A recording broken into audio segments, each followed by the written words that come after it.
Let's see. I can't remember when David moved in. When did you move in?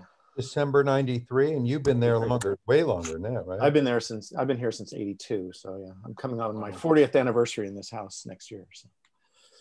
Well, guys, let's get started. It is 1 o'clock on my clock, so it is showtime. Do it. Welcome to the smartest people in the room. We are so glad you are here with us, and just by showing up, you are already demonstrating your very own smarts. Today, I am so thrilled to present two of my heroes from the world of music journalism.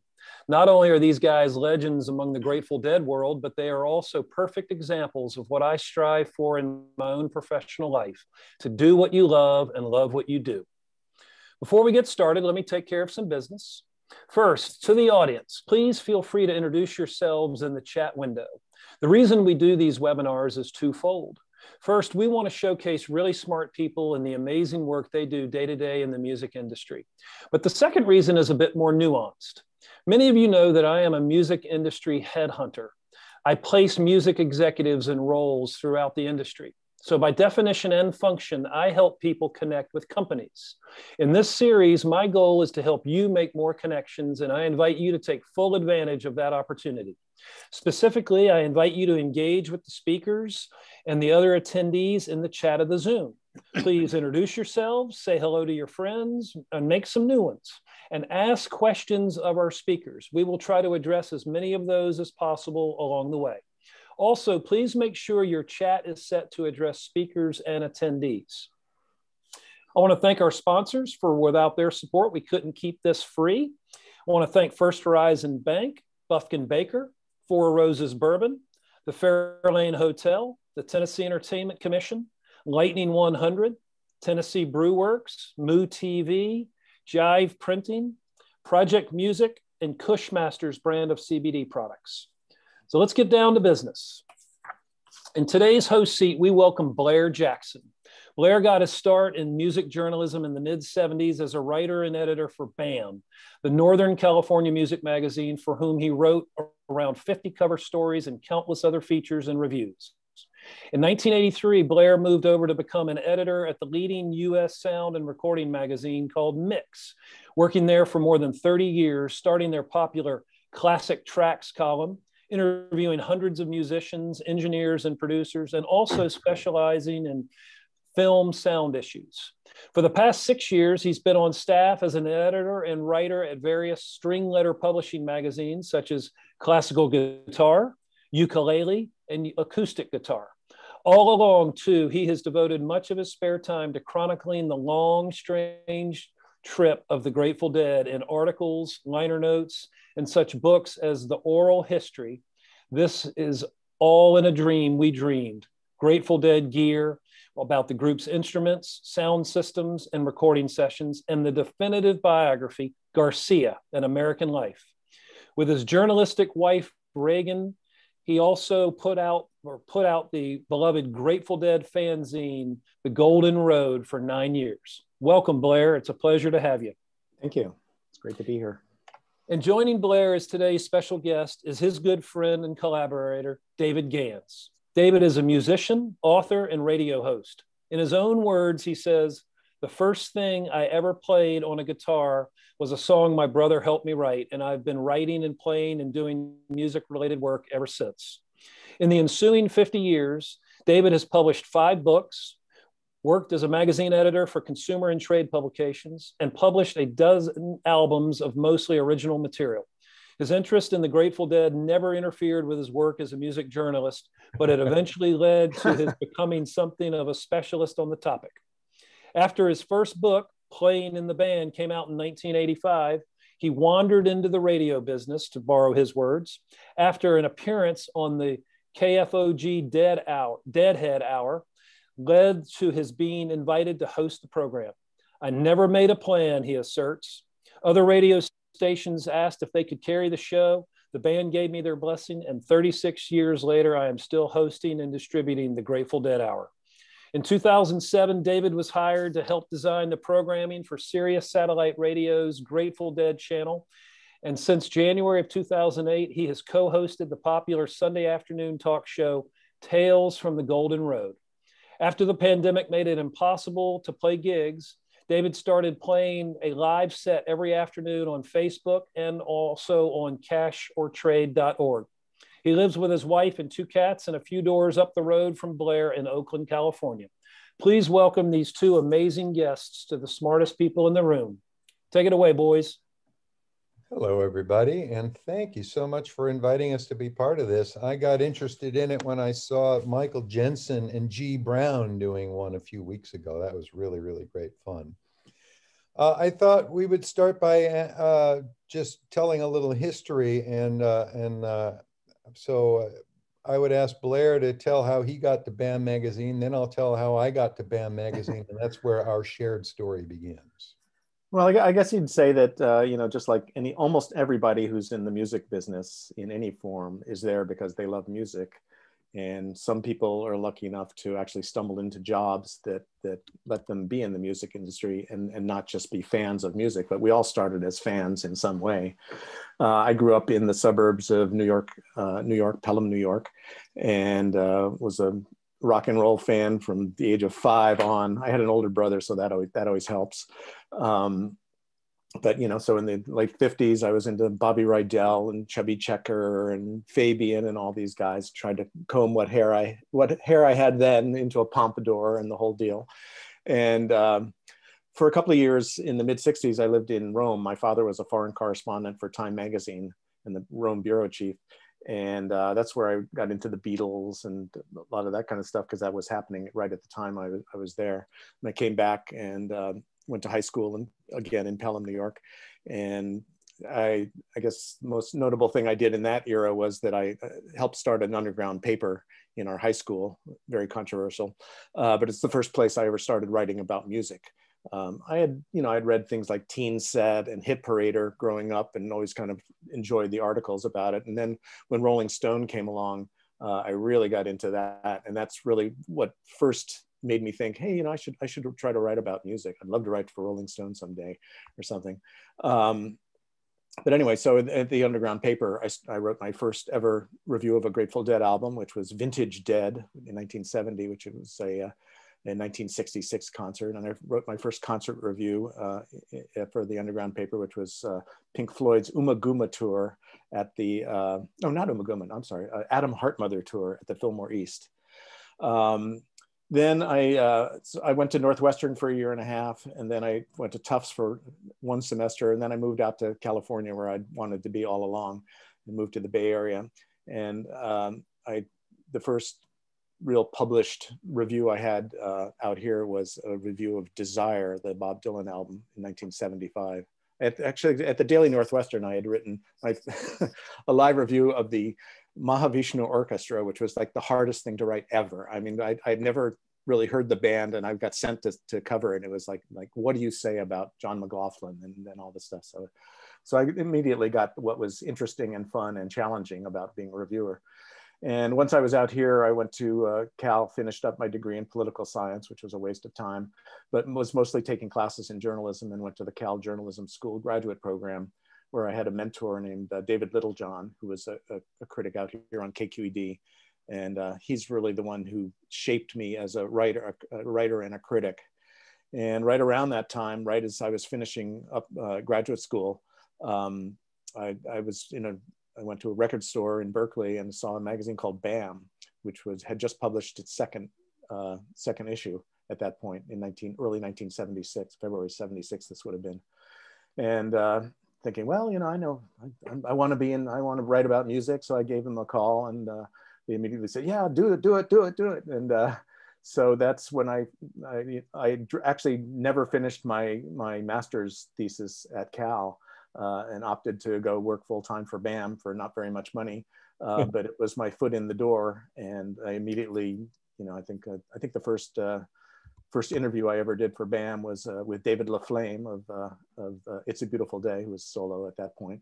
But I started writing. I guess I started as record reviews editor, and eventually became a managing editor. And I don't know, it was such a great place to work in the mid 70s, because the Bay Area scene was really popping in a big way. I mean, all the kind of old established bands were still around or doing interesting things, whether it was the Starship or the Grateful Dead, Santana. And then working as a music critic sort of gave me exposure to so many other kinds of music that I probably wouldn't have heard otherwise. When I suddenly decided, hey, let's go interview an African band down at Ashkenaz, which had just opened, or I interviewed Kate Wolf, who was a great folk singer locally, and it forced me to broaden my horizons in terms of what I listened to. And it was, like I said, it was such a really vital period in Bay Area music time. So, and then it was at BAM that I first encountered David Gans. Yeah. Segue. Okay, my turn. That's an into if you're in Grateful Dead terminology. Yeah, into yeah. David Gans. I was born in LA and raised down there. My parents put a violin in my hands when I was about 7, I guess, and then immediately took it away and gave me a clarinet instead. And that's what I played all through grade school and high school. In 1969, I was 15 years old, writing tortured teenage poetry, and both my older brother and younger sister had guitars. So my brother helped me write a couple of songs at the end of my junior year, I guess it was. And so the very first things I ever played on guitar were my own songs, and that began my path. I had always been creative, writing short stories and stuff like that. And I had written, shortly after that, I wrote a couple of reviews for an underground paper in San Jose called The Red Eye. And that sort of began the first inkling of what might be a journalism career. I wrote songs all through high school, farted around at San Jose State for a couple of years, and didn't really do much because I had problems focusing because I was more interested in playing guitar and chasing girls. I moved to Berkeley for love in 1973. And in 76, I was basically just writing songs and selling lids occasionally and getting by. And in 76, a friend of mine, BAM had started, and somehow this guy in San Jose decided he was going to start a competing paper to do the same thing. And a friend of mine asked me, he knew that I was writing, so he asked me if I wanted to work on that paper. And I said, sure. So I wrote a couple of reviews for this paper, which published like 2 issues and then went belly up. And I had started doing some research for an article on a Russian rock and roll band called Sasha and Yuri. Sasha and Yuri. Wow, remember that? Yeah. So when the paper Musician gave up, I took my unpublished Sasha and Yuri story to BAM and offered it to them, and they said yes. So that began my career at BAM. And I'll never forget, when the office is on Ventura Street in Albany, California, I was standing there in the office when this guy walked in and did this very funny little Ed Sullivan imitation. And I just sort of immediately fell in love with him. And that was Blair. So right here tonight on the shoe. That's what he did. How could you not immediately like that guy? So I'll say too that Blair was something of a mentor to me because he actually had been to J school and knew how to write. So he helped me become a writer, and by giving me work and by guiding me and inspiring me a little bit. And I think I adopted a certain tone of warm-hearted snark of Blair. Blair was a smartass and occasionally got himself in trouble. Remember something you wrote about Ainsley Dunbar got you in trouble? Oh God, that very first article that I wrote about David LaFlame, I made a offhanded comment that, after his marriage broke up, his ex went to the dogs. She became a dog groomer, and she threatened to sue me for that. Oh yeah. And I was later threatened with suit from Johnny Caviato, who was he was the Johnny C. I think he went by, but he was the drummer in the Ducks, Neil Young's band, for a while in Santa Cruz. And I said he had an unpronounceable mafioso surname, and he threatened to sue me for that. So it's been a tough road. Well, just to finish my origin story, working at BAM was great fun. And I essentially got into journalism just as a way to enrich my life as a musician. It gave me access to free records and concert tickets. Right.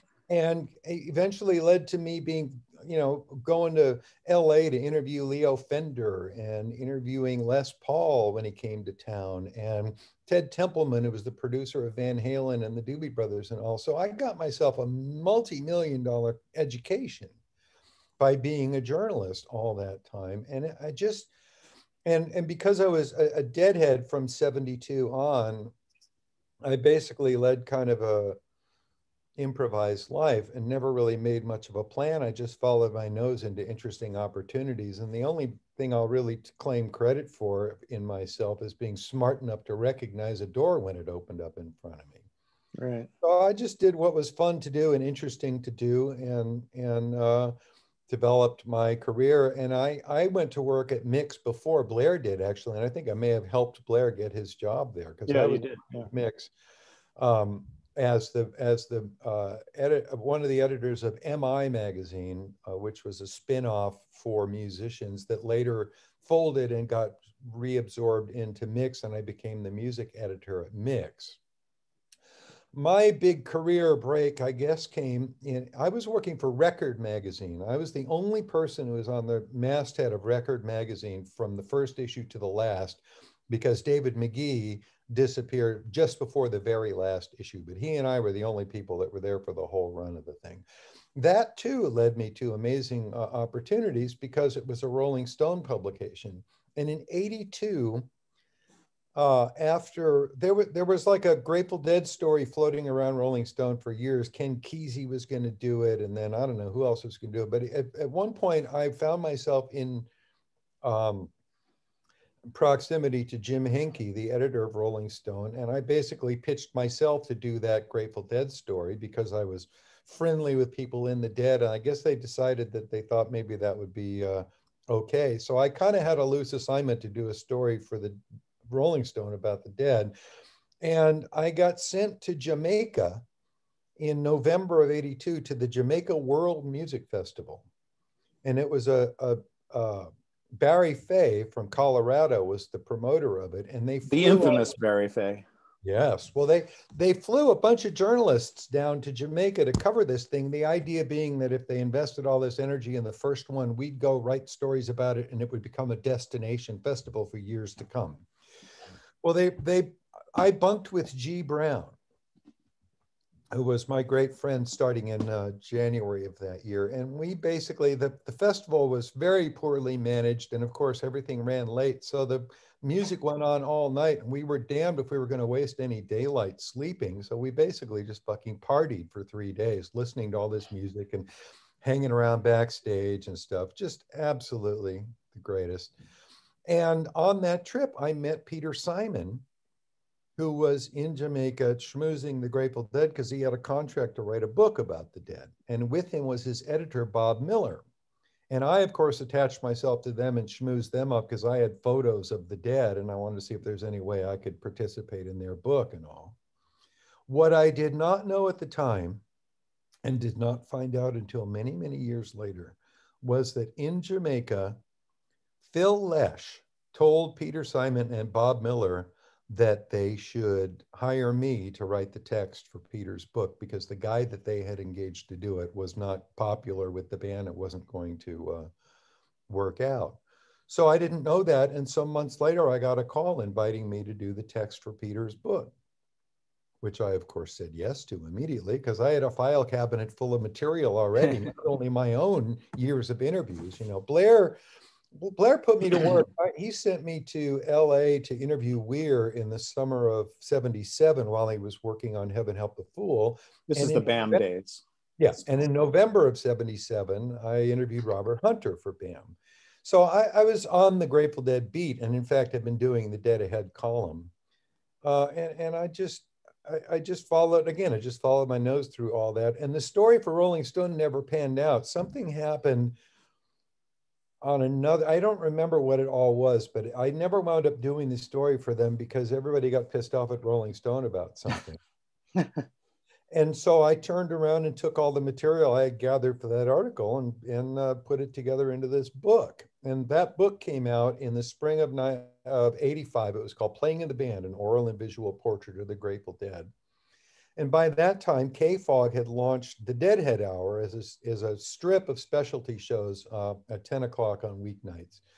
And I joined the Deadhead Hour team because I had some good audio, you know, to share. And I had this book to promote. So I produced a little feature called Greatest Pump Song Ever Wrote, which was a sort of the documentary on the making of the song Greatest Story Ever Told, because I had Hunter, Mickey Hart, and Bob Weir all talking about it. And Mickey did me the amazing, amazing favor of inviting me up to his studio, and he got the master reel out. And he spun off for me the individual tracks, the log drum recording that was the basis of it, the pump recording, the log drums that were overdubbed on top of it, and basically gave me an exploded view of that song as it was being built. So I produced this feature on the history of that song, and amusingly never did anything like that in radio in the ensuing 36 years. That's the most elaborate production I ever did. Way too fucking lazy to ever do anything like that again. But it launched my radio career, and I became part of the team that was providing material to the Deadhead Hour, which was hosted by a wonderful but overworked fellow by the name of M. Dung. And a few months into this time, they asked me to take over the show because clearly I had a book in print about it. I was very much on top of it. I was connected to friends in the band and stuff. So I became the host of the Deadhead Hour on KFOG, which, you know, it paid like $50 a week, but I was having so much fun doing it, and it beat the shit out of writing articles about upcoming bands that you'd never hear about again and stuff like that. So I started getting calls from other stations. WHCN in Hartford had been running their own homegrown show, and they asked if they could take my show on. And then I got a call from a station in San Diego. Could we carry the show? So I went to John McIntyre, who was one of the managers of the band, and he presented it. He took me into a band meeting to present it to the band, and they all said, sure, you know what you're doing. We trust you. Go for it. And then WNEW FM asked for the show. So I became the producer and host of a syndicated radio show without ever planning to do any such thing. And it's been part of my living ever since. So meanwhile, back at BAM, in my early days, I was my first Grateful Dead thing for BAM wasn't for quite a while, actually. My first interview was also with Mickey Hart, who was amazing to journalists. He was a quote machine and easily accessible. You could get to him back in those days. And I decided to write a big article about deadheads because nobody had ever really, I thought there had never really been a great article about deadheads. So I went up to his ranch, was it his ranch at that point? Yeah, it was the one in Novato. And he sat me down in the studio, got me very stoned, of course. And he was playing me some amazing stuff too, playing all the stuff that he had recorded with Indian music, and he played me an early take of Lost Sailor, which was then in production in 1979, which had whale calls all through it, which is a very, very Mickey Hart thing to do. So that was like a real treat. And then he ended up sort of being my main voice from the band in this article I wrote in early 1980 called Deadheads, A Strange Tale of Love, Devotion, and Surrender, which was my first cover story sort of about the Grateful Dead, other than a sort of an album, a live review I'd done in 1976 for BAM. But that really got a lot of attention. And at the same time that I was doing all this getting kind of deeper into the Grateful Dead and writing about the Grateful Dead, it seems like most of what I was seeing and writing about was new wave stuff, because like from 77 all the way into the early 80s, I mean, it was probably going out to new wave clubs 3 days a week, to the Mabuhay Gardens, and every band that came through the old Waldorf, whether it was Elvis Costello or the Dead Boys, or just everybody came through, and it was so exciting. So I had one foot in kind of the old fart world that was being decried by the new wavers, who hated the Grateful Dead, hated everything they stood for, and then the other foot, I was going out to clubs and wearing a satin jacket and going to see new wave bands. Devo, loved all those. And I saw Mink DeVille 3 nights in a row once. which was great. Blair was also super instrumental in breaking Tom Petty to the world. He was a huge Tom Petty supporter, I think. I did one of their first, I guess, cover stories, for BAM, and then did actually 3 subsequent ones too. Got a gold record for Out of the Deal for it. But yeah, so it was kind of fun having this kind of, like David was saying earlier, just to be able to go out for free every night, because people were nice to journalists in those days, and free tickets to every show, and getting to see all this fantastic music of every kind in this incredibly vibrant environment, which the Bay Area was at that point. So I decided after a couple of years of kind of getting deeper and deeper into writing about the dead, that I would try to do a book. And amazingly, having some cachet from BAM got me a book deal with Delilah Books, and I wrote a book in 1982, it came out in 83, called The Music Never Stopped, which is really kind of the first straight ahead history of the band. There had been one previous kind of insider's view called The Dead Book by Hank Harrison, which is kind of strange. But that really got me a lot of national attention and pretty good reviews, and I heard from a lot of Deadheads. And so after that was out for a while, I decided, well, my wife and I were both journalists, so we said, let's try a Dead magazine. There was already Relics coming out of New York, but I sort of wanted to give a more Dead West Coast perspective to the Grateful Dead. So Regan, my wife, and I started doing The Golden Road in early 1984, just doing it all out of our house, and laying out the flats and cutting galleys, and we shot the halftones illegally down at Mix Magazine with our buddy Richard McCaffrey, who was a photographer. And then eventually, by the end of The Golden Road, he had taught me how to do halftones and do that kind of stuff. And we also went electronic by our final 2 issues. But Golden Road started out as a quarterly, and it was just kind of whatever I thought was interesting, whatever interested me. I was kind of deep into Grateful Dead history and would follow whatever tangents or odd roads that I thought people might be interested in, because I was interested in them. And it turned out to be a good bet. I mean, people seemed to really like the magazine, and it was really fun to do. And it was a good excuse for Regan and me to work together, at night after our regular jobs at Mix, and she was at the San Francisco Chronicle in those days. So it was kind of a family affair. And it went on for 9 years and 27 issues. And at the end of that, we finally quit doing The Golden Road after we had our second kid, and it was just too much to do a magazine in a house with 2 kids. So I wrote for a couple of years as sort of a bridge with a Dead magazine called Dupree's Diamond News, put out by Johnny Dwork. That was kind of fun, although my tenure there coincided with the kind of latter days of the Grateful Dead, the great Garcia decline in 94 and 95. So it wasn't quite as inspiring to write as in the 80s heyday of the Golden Road, when it was that great period, like from 85 all the way to 90, really was really peak stuff for the Grateful Dead, I thought, the next golden age. But having had all this now, the first book and the Golden Road and all that, when Garcia died in 95, I don't know how long it was after he died, but just a few months later, I got asked to do the Garcia bio by Viking Books. So that's how Garcia and American Life came about.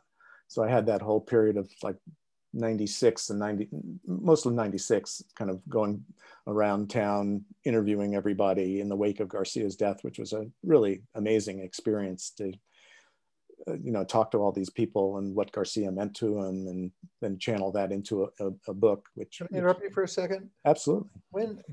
Some years later, Bob Greenfield did his book, Dark Star, and I interviewed him on the radio a couple of times, first when it first came out, and then when it came out in paperback. And his contention was that the interviews that people gave him for his book were a lot of people sort of staking out their place in Garcia's universe and their sort of claim to his legacy and stuff. Did you get a sense of that in your research for the book? Well, you know, we were doing our interviews at the exact same time and comparing notes. You know, oh, how's so and so? Oh, you know, well, he doesn't have much to say about this.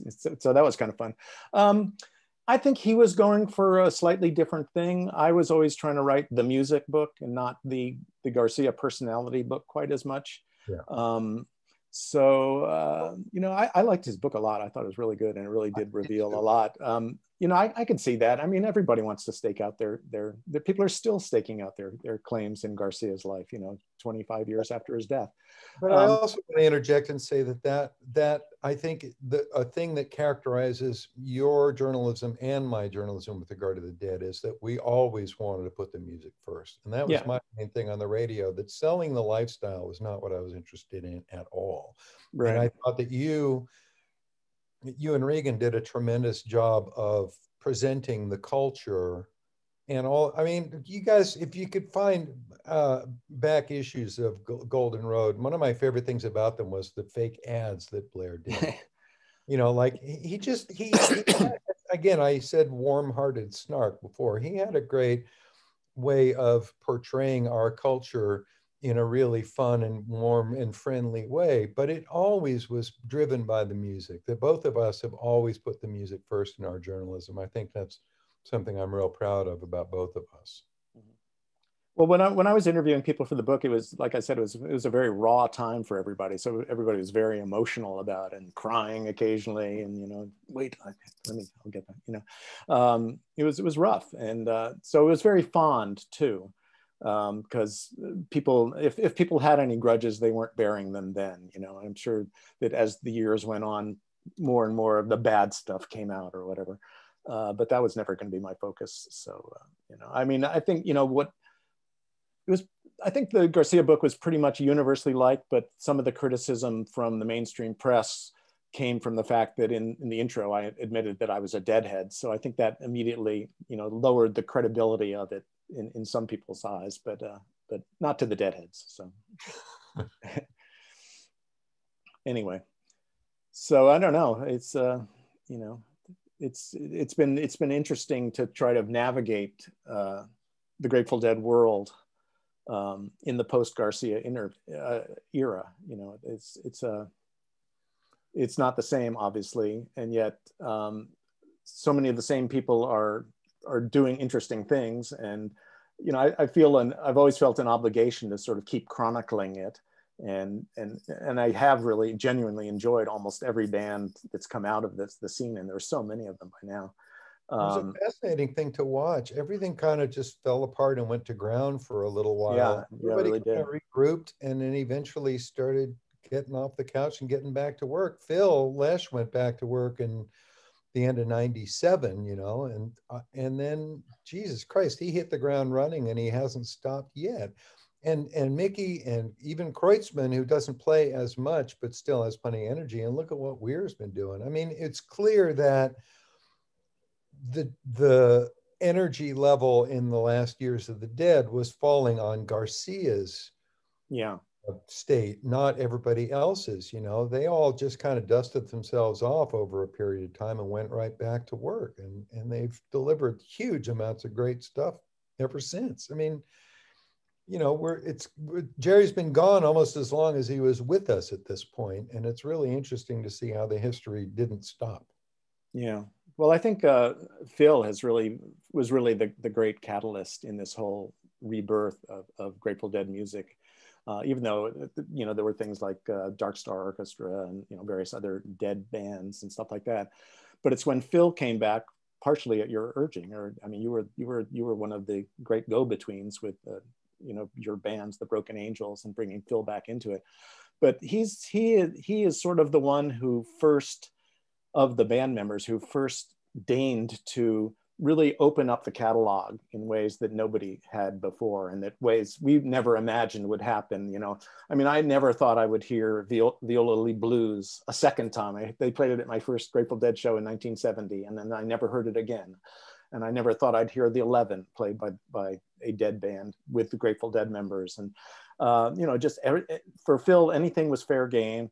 He had said to me in an interview in 1990 that I did with him for the Golden Road, he says, well, you know, my vision is that any tune can open up and flower like Dark Star. And I said, really? Like Dark Star? And he said, yeah, no, I really do think that. And he actually did bring some of that to the Phil Lesh and Friends, where almost any tune, whether it's Brown Eyed Women or Dark Star, you know, just could go any place imaginable. And so to have him sort of honor that spirit of the Grateful Dead, that part of the Grateful Dead spirit, I thought was really important.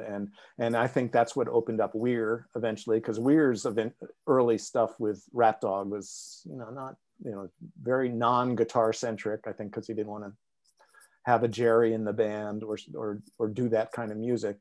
And but it's at a certain point, especially after Phil had started going out with Phil Lesh and Friends, Weir changed his tune and they got more of a lead guitar focus, and he opened up his catalog in ways that he hadn't before. So it's been really fun watching the band pay tribute to and to accept their history and to work with their history and to extend it and such.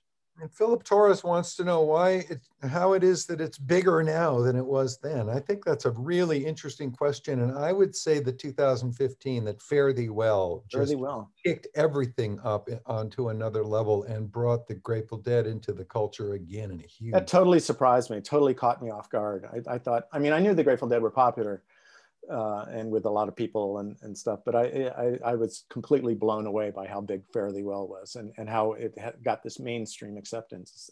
It's kind of like, it was a little bit like when Jerry came back after being sick in '86 and came back in '87, there was this kind of new energy. It was like, whoa, where did all these people come from? But yeah, this is Fare Thee Well. You know, I think a lot of people viewed Fare Thee Well as, well, this is my last chance to see this band. And I think a lot of people said, well, this is sort of our goodbye to this band that we loved. And people who hadn't seen them said, oh, this is my chance to see a version of the Grateful Dead, because I think people really did accept it as that. But what they also, I think, was a call to all of the tribes to gather again. I was in Chicago. Gary Lambert and I broadcast the 3 shows from Chicago, and they set us up. First of all, they told us you're going to do a 3-hour pre-show each day. And we thought, we're going to do what? 3 hours?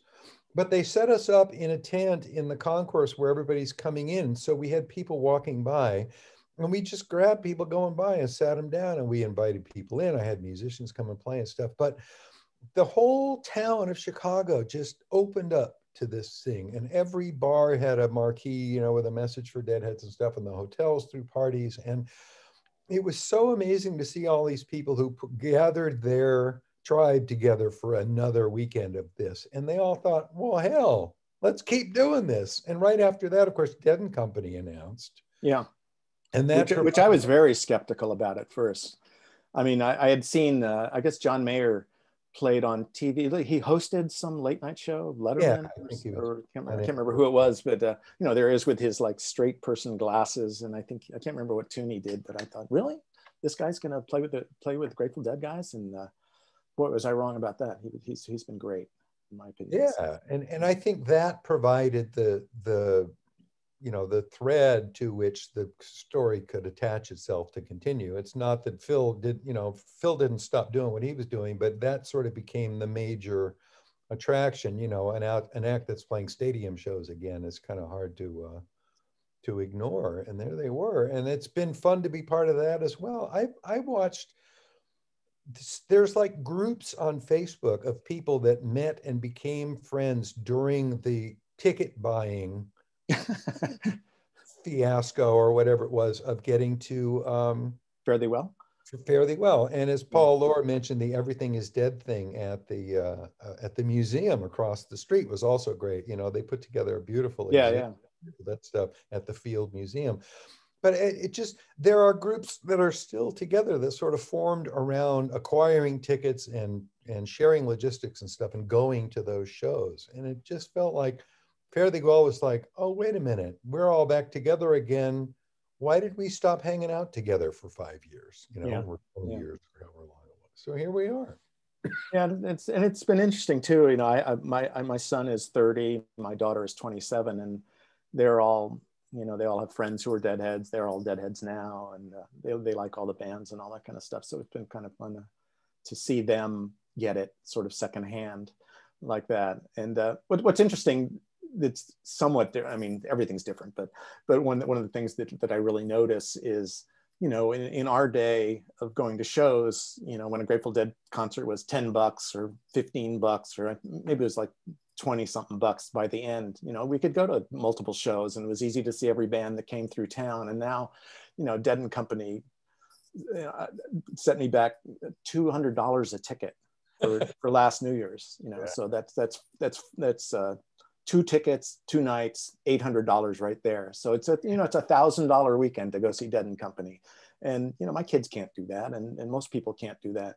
So the whole way that the music industry has devolved in that way, in becoming this really high priced, high ticket item, is really rough. But I think that's also helped bands that don't charge a ton of money, and who are really good, like you know, Joe Russo's Almost Dead, or Dark Star Orchestra, or any number of bands that have kept their ticket prices reasonable, play really good Grateful Dead-ish music. There are thousands, if not, I mean, hundreds at least, of Dead tribute bands from coast to coast. And you can go hear Grateful Dead music for $5 almost any Friday night. Of course, not right now while nobody's doing live gigs, but there's a site called GratefulDeadTributeBands.com that is a national database of these bands. And you can basically go there on any day and say, oh, I'm in Cleveland for the night. What's going on here? And find a band that's playing, likely the Jim Miller Band in Cleveland. But that you know, it's that prevalent a thing. It's that widespread, and this is a musical language that people speak, and they want to speak in, and people want to hear them have those conversations and stuff. So it is bigger than ever, in an amazing way. And David and I both remember when it was kind of, you were a pariah if you were a Deadhead. I mean, even at BAM, we were, you know, where they accepted the Grateful Dead and had a Grateful Dead column, Dead Ahead and stuff like that. But they were not fans of the Grateful Dead, the people who ran the magazine.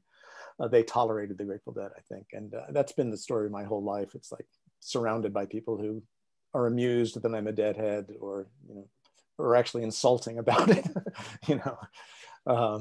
But now I still get excited when I read some celebrity really like the Grateful Dead. Oh yeah, I've been into the Dead for years. You know, it's kind of fun. It makes me think I'm not crazy, or maybe I was crazy, but they finally caught up. So. It turned out there were a lot of people that were secretly into the Dead, but it wasn't cool. Didn't want to admit it. Didn't want the abuse. When my professional recording debut was on a Henry Kaiser album called "Those Who Know History Are Doomed to Repeat It." I got Great album. Thank you. I got to sing and play lead guitar on a Henry Kaiser record, for Christ's sake, of Making Children. And that record came out on SST Records, which was a label owned by Henry Rollins and Greg Ginn of Black Flag. It was a hardcore band fostering Grateful Dead music. And those guys turned out to be Dead fans. And then various, you know, pop artists over the years, and then things like that double album tribute from all these young bands at the National put together a couple of years ago. I mean, it turns out the Grateful Dead was a quiet thread in a lot of people's musical story that they're suddenly being a lot more open about. And as Brian Zisk points out, the Grateful Dead have charted more top 100 albums than any other act in history. Is that true? Because, well, because in the last 25 years, all these archival releases have come out, which sell reasonably well, while the rest of the fucking music business falls apart and nobody sells any records at all. So by slowly, over time, releasing a huge amount of material that sold modestly, they wind up becoming an all-time great charting act. Mm-hmm. Wow. Stu Levitan asks a very interesting question. Do you find it odd that there are Trump-loving Deadheads? Not really. I mean, you know, what's her name? Who's the blondie who was a Deadhead? The conservative. Yeah, God, what is her name? I've conveniently forgotten. The thin white puke, we call her. Yeah. I suddenly can't. I'm spacing on her name. Ann Coulter, thank you. Ann Coulter, thank you. Never get two 68-year-old guys thinking about what they're supposed to remember. Yeah. Anyway, she was a Deadhead, which I was always ashamed of. When we did the Golden Road, we would occasionally get nasty letters when I would do like some political thing. Everybody go out and vote Democratic. You know, oh, the politics has no business in the Grateful Dead. You know, we get those kind of letters, which we wouldn't run because I figured they already have their mouthpiece. They have the establishment mouthpiece. But I mean, it takes all kinds. I mean, there have been, you know, military people who were fans who were not politically the same way we are, but you know, it's fine. It's the music, you know. And also, I think culturally, I remember, you know, when I started seeing the Dead, it was all acid heads and pot heads and stuff, and not a lot of drinkers in my corner of the culture. And then over the years, it seemed like as the audience got bigger, it inevitably attracted people that weren't acid heads and weren't pot heads. It might have been, you know, it's like I remember like at the Greek Theater in the 80s, suddenly, oh, what all these frat boy looking people doing here? It's not just hippies anymore. Right. So, and it's also been my experience over the course of my life and my own career. People really, really get into something, and you originally start what you're doing, and you're doing it in your own community, and you're doing it for your friends. And as your audience gets bigger, it inevitably attracts people that aren't there necessarily because they understand what you're doing, but they're there because their friends are there and stuff like that. And people become fans of things for reasons other than the central content of the art. And then, so inevitably, in order to do well, you have to attract people who have money for you, who aren't necessarily right there with you on the same wavelength about what you're doing. And that's why you wind up with, you know, huge numbers of fans that come to your show and have no fucking idea how to behave, and why you wind up having to leave the road in 1995 after what you're doing became so popular. So it's just stuck. It's inevitable that you're going to attract people that you don't necessarily agree with on a bunch of other stuff, but they like what you're doing and they're willing to buy your product. So it takes all kinds. I mean, basically, I always feel like it always comes down to the songs. The Grateful Dead had the songs, they had the tunes, and those are the things that kept people coming back. I mean, yes, it was a great place to get high and see a band that would take you places you've never been before in your brain. But if the songs weren't good, you know, you wouldn't have gone back 100 or 200 or 300 times. And also, I don't think they would have had the penetration in the culture that they've had with all these songs that are just kind of out there. Let there be songs to fill the air. They're out there in the air, and people hear them and they love them. And oh yeah, I always liked Ripple. My roommate, my Deadhead roommate who annoyed me, used to play it all the time. But it's a really great song. So there's a lot of that, and people then. It's really fun. Like I was saying with my kids' friends, you know, when they sort of discover a song, you know, I'll get a text from somebody and say, oh, you know, I'm just getting into Terrapin. What a great song, you know, that kind of thing. So there's such a wealth of stuff and a history to discover, and the history of the band is interesting in itself. So there's just an entire universe for all these people to discover, and I'm kind of jealous of all those people who are just kind of discovering it now. I say, wow, yeah. Like anytime you come upon an artist you're not familiar with, or, you know, when I dove deeply into Miles Davis as a young fan and started exploring all those roads, it's just so fun to have it, and especially to have, in the case of the Dead, to have a world where so many of the fans are communicative and so many people are into the same things, and you know, so it becomes a locus point for people to gather. And the entire history is available. Like when I was writing my first book, good point. Yeah. I wanted to find out how many different songs Dark Star had connected to. And the way to find out was I called Bob Menke, who was a big time taper that I knew. And I went down to his house and I said, how can we figure out how many different songs, you know, the Dead have connected to, the Dark Star is connected to? And he pulled out a book, which turned out to be the proto Dead Bass. This handmade collection of typed up set lists that was circulating that wound up eventually becoming the core of Dead Bass. And we made a list of all the songs that Dark Star are connected to, and I put it in the book. Well, fast forward 30 years to when I'm working on another project and I want to think about Dark Star. I went to archive.org and could listen to every goddamn Dark Star that was ever played while sitting on my laptop in my living room. So you know, and then when we get calls on Tales from the Golden Road now for people, you know, I'm 23, I just got into the Dead. Lambert and I both inevitably say, oh boy, I'm jealous. You now get to spend the rest of your life exploring this vast thing. Imagine being new to the Dead now. Yeah. Discovering that you can listen to every note they ever played almost. Yeah. For free by going to the archive. I mean, it's like, it's all available now. You can overdose on the Grateful Dead.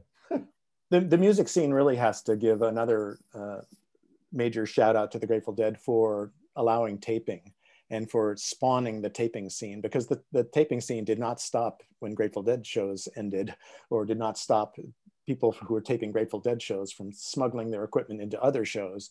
And so Grateful Dead fans are really the reason we have all these great Bob Dylan tour tapes that we wouldn't have had, and which were probably more hazardous to gather than Grateful Dead things, where there was sort of a blind eye turned to people taping most of the time.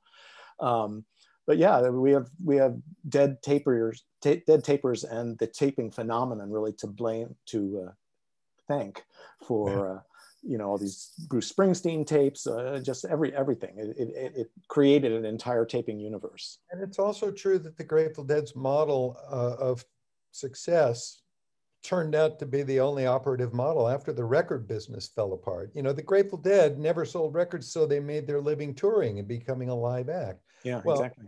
Over the course of the last decade or two, selling records has become a way to not make any money at all. So all these musicians have to go out and tour to thrive. And so they're putting more, and I think it means that they've moved away from playing the same exact show frame by frame, show after show after show for a tour. People have introduced more spontaneity into their touring. Exactly. And adopting the Grateful Dead's model of, and now it used to be you tour to generate interest in your record. Now you release a record to generate interest in your tour. It culminated in stuff like Prince fans getting the record for free when they bought a ticket to the show, things like that, right? Right. So the Grateful Dead hunkered down and figured out a way to thrive, and eventually the rest of the world figured out that that was the way that works now.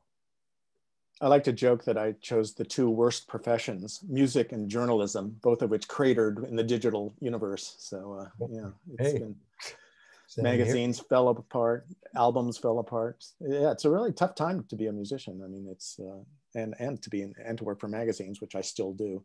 Well, I'm in the same boat. I figured out on April 4th, after every gig that I had booked for the year was officially canceled, I started playing a show every day in my studio just to keep myself from losing my mind and to try and get a few bucks in tips. We can hear him down the street. Yeah, I've made a few bucks in tips, and it has turned out to be a sustainable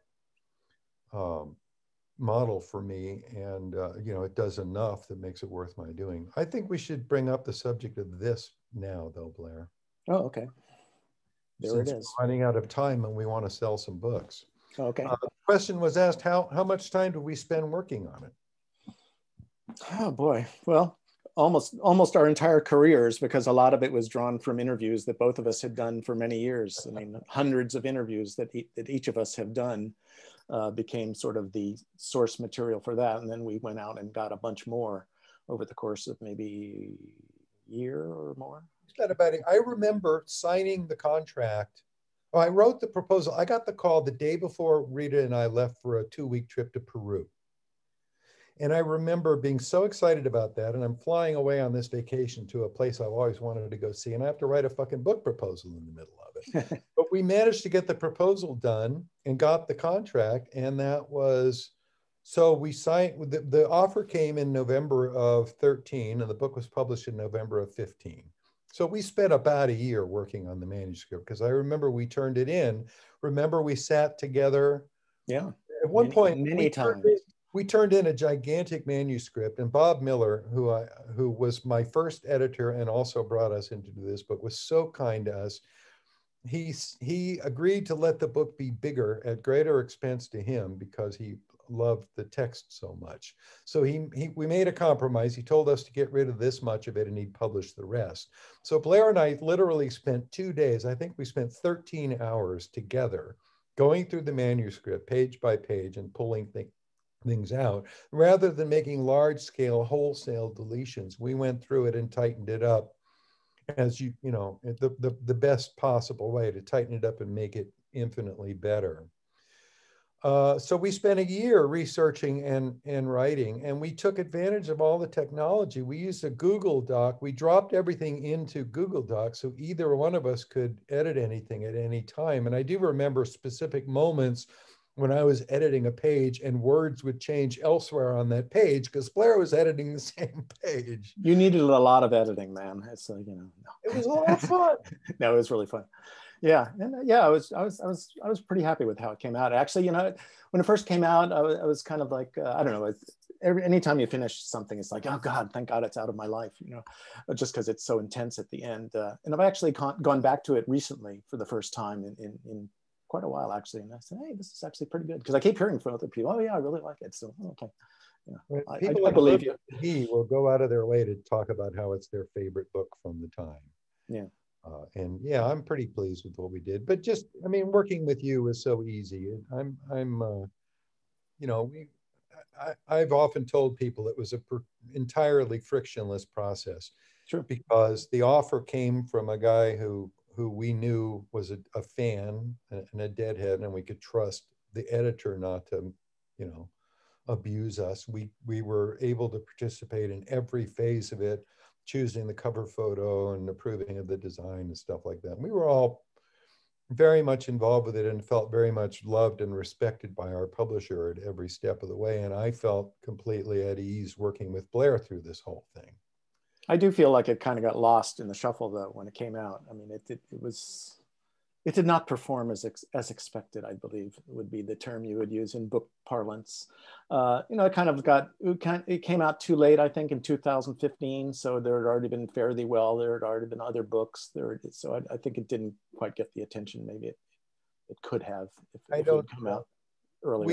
We got a great double truck from Chris Willman in the pink section, which was great. Yeah. But yeah, I don't dwell on that stuff too much. No, I don't either. I mean, it's just I mean, you've been taking it on the road and selling hundreds of books, which is great. So well, yeah, we thank you. I am our own best marketing channel for this at this point, because I was taking it on tour and signing on at gigs and stuff. Now I can't do that, but we do sell it online through my own online shop. And I should mention to all of you, if you want to buy a copy of the book from me, it'll be signed by both of us, because Blair will come over and autograph the book before I mail it out. And play with his cats. Play with the cats, yeah. What else? Any more questions? My books, various books. Some of my books are available on Amazon. You can still find Garcia and American Life, which continues to send me royalty checks every year. I'm very grateful for. So yeah, that's been a real interesting phenomenon. It's been so great getting all the mail through the years as I've had, you know, the book came out in 1999, and you know, as the years went on, I got more and more mail saying, well, I never got to see Garcia play, but. And then, you know, now they're into it. It's been great to see the whole new generation kind of discover it. Whereas the first wave of people who read the book, of course, were all the Deadhead fans and all that. So now it's got a whole new readership, which is very rewarding. It's recommended to people as a book that, and our mission, we stipulated at the beginning that this is not the definitive history. That book's been written a number of times. So we wanted to enrich that. Like we stipulated to a lot of historical facts and then used our text to color things in and flesh things out and give you more depth. And it's gotten really, really great recommendations from people, you know, as a way to really get to know the people, because it's all first person, or 95% first person. Question asked about our favorite Dead shows. I hate that question because I always have too many favorites. Yeah. I don't even know where to begin. You know, 5/15/70, 3/18/77. Yeah, I got to be at that. 7/29/88. God, I don't know. You know, hundreds. A lot of great shows. I never at the any time Greek show walk out of a show thinking, oh, this is the greatest Grateful Dead show I ever saw. It comes in retrospect in history. And I look back on it now. I think probably just in terms of shows that I've enjoyed listening to on tape over the years, I would say that the greatest, most interesting and unique Grateful Dead show I ever attended was Portland 74, 5/19/74, which still has one of the most amazing second set jams I ever heard. But I don't like the question because every Grateful Dead show is the greatest show on some level. There's something to recommend almost every show you ever heard. And comparing a 1974 Grateful Dead show to a 1994 Grateful Dead show is a weird thing to do because they were very, very different bands. Yeah, that's something I've always tried to do in my own criticism of the band. Criticism in the loose sense is try not to compare them to some 1969 standard of what the Grateful Dead should be. I mean, I always tried to enjoy the Grateful Dead for what they were when I was seeing them. So I wasn't sitting there in 1989 thinking, well, this doesn't sound like the Dead sounded in 1972. I mean, I thought they were great basically through all their different eras that I saw, from 1970 all the way through, I would say 1991 was the last. 92 had some good stuff, and 93 had some good stuff. But I mean, every year had some good stuff. But in terms of like, you know, it being really kind of a new thing and kind of an interesting, still evolving thing, I think that's kind of ended around 1993 for real. And then 1994 and 95 were a little shaky. Moments of greatness. Moments of greatness, yeah. Let's see, any other questions we haven't touched yet? Let me see. Do you have a favorite box set that David Lemieux has put out? Oh, that's so hard to decide. He's done such great work. David Lemieux is such a star. I don't think he gets enough credit. Maybe he does get credit, but I just think it's amazing the level of boxes he's put out, and the Dave's picks, and just when we used to do road trips, I thought those were great. I just think he's done an amazing. 73, 74. That is a favorite. Again, I have trouble deciding because there's so many different Grateful Deads. It's like, yeah, you know, every one of those box sets is a perfect iteration of the Grateful Dead at that moment. I mean, that's one of the things about something that was such a moving target. Yeah, yeah. I'm waiting for the next one, you know. One prankster wants to know if we ever got to wear the Bobby shorts, and I guarantee you, Paul, you do not want to see me and Bobby wear shorts. Trust me on this. I'll second that emotion. Yeah. Yeah. Do we do stuff together? Yeah. We dine together on occasion. Yeah. We socialize a lot because we live nearby, and we're part of a nice social circle of people who love each other and go on excursions together and things like that. Mm-hmm. And one of the nice things about Facebook is that we've been in touch with some of our old colleagues like Dennis Eric. In fact, Dennis's wife, Lori, just sent me some photos of from the night that I dressed up as a pencil and went to the Halloween party at Dennis Lori's house. And I painted Ticonderoga in green on it. Yeah, we've kept up with the BAM folks. They were a good crowd. It was really a fun time to be a BAM because we were all kind of young and hungry and enjoying all this music and this incredible expanding music scene together. It was kind of our first, I think it was most of our first big jobs, really. So that's always fun when you experience that together, to feel like you're part of a thing. And then after that, it becomes more like, oh, well, I was at BAM first, and then now it's at this other thing. So yeah. To answer another question, you can order a signed book from perfectible.net, and I placed a link in the chat there. You can specify when you order from my site, you can leave a note saying how you'd like it signed, like if you want it made out to your kid or to you or whatever. If you want to give us special instructions for the signature. Otherwise, we'll use some generic banal lyric from the Grateful Dead, like "Let the words be yours" or something like that. Hey, those aren't banal. I'm sorry. Did I say it? No. We try and come up with something clever to write in there. I don't think we've ever used "What a long strange trip it's been," thank God. So. Alec Rutherford asked me what kind of guitar I play. I play a Rick Turner Renaissance RS6 Deuce. It is the most amazing instrument. Go to rickturnerguitars.com or renaissanceguitars.com. Rick Turner was one of the founders of Alembic and was the guy who built those amazing basses for Jack Cassidy and Phil Lesh, and did guitars for the Youngbloods and the Airplane and everybody else. And Rick Turner's just an amazing guy. And I bought my first electric from him in '81. His most famous user is Lindsey Buckingham. Those beautiful guitars that Lindsey plays tend to be Rick Turner guitars. And I have one of his electrics. And my principal working instrument is a Deuce, which is one of those plug-in acoustics. You know, it's a sealed chamber, but it's meant to be like a loud acoustic guitar kind of thing, but it's also an electric and acoustic all in one. I think of it as a hybrid guitar, and it's absolutely magnificent. You can hear me play it. I perform every day. Today I will play at 4 o'clock California time. I'm going to post links to my 2 streams. One of them's on Cash or Trade, and the other is on Facebook. If you don't want to go to Facebook, you can go to cashortrade.org and sign up for a free account.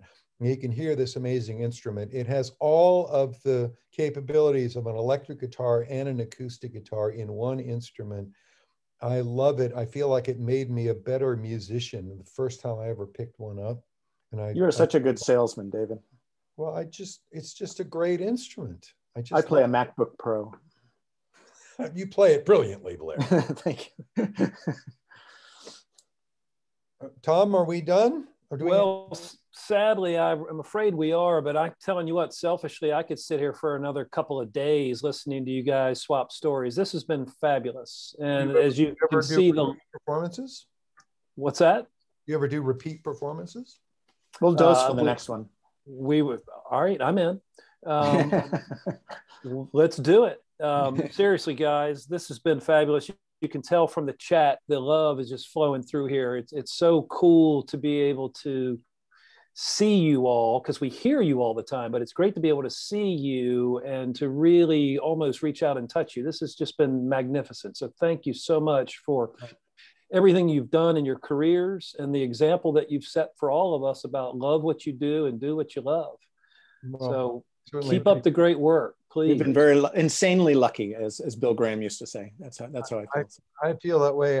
I have incredible collaborators. I got a recording engineer that I love working with. I have creative partners. I'm married to my favorite human being. Blair is the greatest collaborator I could imagine. I consider myself an absurdly fortunate human being. And by the way, the book's available in paperback and hardcover. What he said. Amen. Well, gentlemen, we're going to sign off, folks. See you guys. I want to make sure everyone knows we're coming right back here on Thursday.